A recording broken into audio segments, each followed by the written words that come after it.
And then, ang Mount Caliraya sa Laguna na makaka-accommodate sa atin.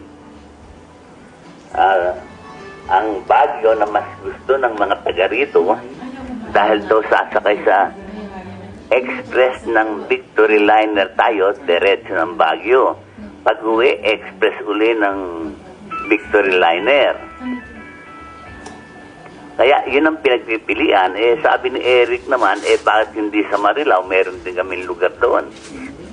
So, pinapupunta ko ngayon ang mga sisters at brother para malaman ang dapat niyong malaman dyan. Yeah, okay. Okay.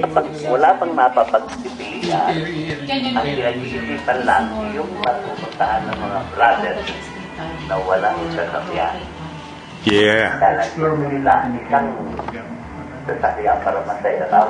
Well, right now, we are talking to Mayor Javier on the phone, long distance sa Philippines.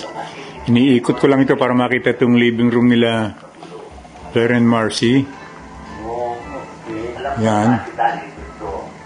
January, dahil sa December, uli sila Banji. ni